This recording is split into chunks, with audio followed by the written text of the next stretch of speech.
Hello दोस्तों, स्वागत है आप सभी का मेरे यूट्यूब चैनल पे। दोस्तों चलिए काव्या शो का रिव्यू करते हैं। जैसा कि पिछले एपिसोड में हमने देखा कि काव्या जो है अपने अवार्ड समारोह के लिए तैयार हो रही है। वैसे उसका मन तो नहीं है, लेकिन ये सारी चीज़ें जो है आदि को दिखाने के लिए हो रही है, ताकि उसे यकीन हो जाए कि वो अपनी लाइफ में आगे बढ़ चुकी है और उसकी ज़िंदगी में आदि की कोई जगह नहीं है।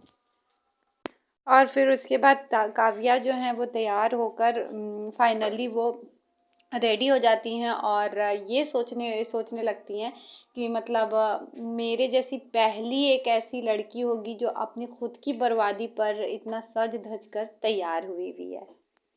और फिर यही सब सोचते हुए काव्या जो है फ्लैशबैक दिखाया जाता है कि काव्या उस इवेंट पे पहुंच गई है। ठीक है, सॉरी फ्लैशबैक नहीं, आगे का दिखाया जाता है कि काव्या उस इवेंट पर पहुंच गई है। और फिर उसके बाद क्या है, हमारी हीरो की भी एंट्री होती है, यानी आदि जो है अपना कैमरा वगैरह लेकर उस इवेंट पर पहुंचते हैं। लेकिन यहाँ पर जो सबसे ट्विस्ट वाली बात होती है वो ये होती है कि काव्या और जो आदि की फैमिली जो होती है उनका आमना सामना होता है, लेकिन नज़रें जो ऑडियंस की टिकी हुई रहती हैं वो तो काव्या और आदि पर टिकी रहती हैं, लेकिन उन दोनों का जो है आपस में बात नहीं होता है। यानी आदि अपने काम के लिए जाते हैं और काव्या अपने काम के लिए जाते हैं। दोनों एक दूसरे से बिल्कुल अनजान जैसा रिएक्ट करते हैं देखकर।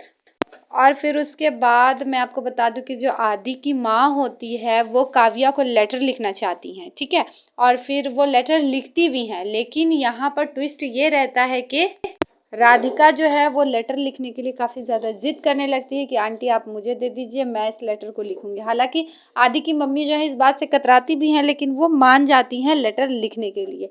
और फिर उसके बाद जो है आदि की माँ लेटर में लिखवाती कुछ और हैं काव्या के लिए, यानी कि पॉजिटिव शब्द लिखवाती हैं काव्या के लिए, लेकिन जो यहाँ पर राधिका है वो क्या करती हैं, अपने शब्द जो उसके अंदर में मन में खुन्नस रहता है वो जो है लेटर में लिख देती है। यानी कि काव्या अपने बोल जो है उस लेटर में लिख देती है और फिर उसके बाद जो है वो काव्या को वो लेटर दे देती है। आदि की माँ को वो लेटर तो है वो दे देती हैं और उसके बाद कहती है कि इस लेटर को जो है काव्या को दे दीजिए। लेकिन यहाँ पर जो ट्विस्ट वाली बात है वो ये है कि जो आदि की माँ है उसे तो पता ही नहीं है कि राधिका ने अपने भी कुछ तड़का मसाला लगाकर उस लेटर में लिख दिया है। यानी कि आदि की माँ अनजान है, बिल्कुल इनोसेंट है। फिर उसके बाद में सारे लोग इवेंट पर पहुंचते हैं और जो गिरिराज प्रधान हैं जो आदि के पिता हैं वो क्या स्पीच देने के लिए मंच पर आते हैं और काफ़ी अच्छी अच्छी स्पीच देते हैं महिलाओं को लेकर के। हम ये चाहते हैं कि महिलाएं आगे बढ़ें, लड़कों के साथ कदम से कदम मिलाकर चले, आजकल के ज़माने में लड़के लड़कियों में फ़र्क नहीं करना चाहिए। ऐसी कई तरह की जो है वो ऑडियंस के बीच में भाषण देते हैं। लेकिन आदि के पिता जो हैं वो तो बिल्कुल अपोजिट है, यानी कि जो उन्होंने भाषण दिया वो बिल्कुल उस भाषण से अपोजिट है। वो घरेलू लड़कियों को पसंद करते हैं, ज़्यादा ताम झाम वाली लड़कियों को पसंद नहीं करते हैं। जो बिजनेस वगैरह करती हैं या फिर जो जॉब वगैरह करती हैं उनको वो अच्छा नहीं मानते हैं, लेकिन वो जो है पब्लिक के सामने अच्छा बनने के लिए ऐसे ऐसे भाषण लोगों के बीच में देते हैं। फिर उसके बाद क्या होता है कि काव्या को जो है अवार्ड देने के लिए मंच पर बुलाया जाता है। गिरिराज प्रधान जो है उनको मंच पर बुलाते हैं और अवार्ड देते हैं और काफ़ी स्माइलिंग के साथ एकदम प्रेम भरी भावनाओं के साथ आंखों में मोहब्बत लिए उसे अवार्ड देते हैं। लेकिन जो काव्या है बोलती है कि इतनी सारी ताम झाम करने की ज़रूरत नहीं थी, आदि वैसे भी मुझसे गुस्सा है, मुझसे वो बात नहीं कर रहा है, तो आपने इतनी सारी ताम झाम क्यों की है। तो वहीं पर गिरिराज प्रधान जो है वो कहते हैं कि ये सारी चीज़ें करना बहुत ज़रूरी था। और फिर उसके बाद जब काव्या अवार्ड वगैरह ले लेती हैं और जब वो नीचे उतरने वाली रहती हैं, जैसा कि मैंने आपको पिछले भी बताया कि जो आदि हैं वो एक जर्नलिस्ट बने हुए हैं, तो वो सारे अपने फोटोग्राफर से कहते हैं कि ज़रा बेहतर तरीके से मैडम की तस्वीर लेना, क्योंकि वो बहुत सारी कुर्बानियाँ देकर इस मकाम पर पहुँचे हैं। कहीं ना कहीं आदि जो है वो काव्या को टोन कर रहे थे, तो काव्या भी आदि की तरफ देखती है और स्माइल करती है और कुछ कहती नहीं, साइलेंस हो जाती है।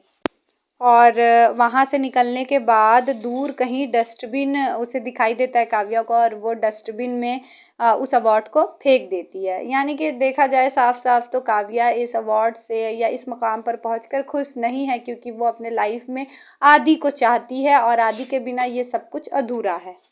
और फिर वहीं पर जो है हमें दिखाया जाता है राधिका के बारे में। जैसा कि मैं बता दूं कि आपको जो वहाँ पर इवेंट का जो किचन है उसमें जो है वो गैस लीक हो रही है, और ये बात राधिका को मालूम है कि वो गैस लीक हो रही है, लेकिन फिर भी वो जो है आदि की मम्मी को किचन में भेज देती हैं। वो क्यों भेजती है, तो इसमें भी राधिका को कोई प्लान रहता है। वो प्लान ये रहता है कि राधिका अपने मन में ये सोचती है कि ये गैस लीक है, मैं आंटी को किचन में भेज दूंगी और फिर उसके बाद मैं आंटी को बचाने जाऊंगी कि गैस लीक था, मैंने आंटी को बचा लिया। ये बात आदि को पता चलेगी तो आदि काफ़ी ज़्यादा इम्प्रेस हो जाएगा मुझसे, और मेरी जो है आदि के दिल में एक जगह बन जाएगी और हम दोनों की लव स्टोरी शुरू हो जाएगी। ये सभी कुछ सोचकर राधिका ये बात नहीं बताती कि किचन में गैस लीक है।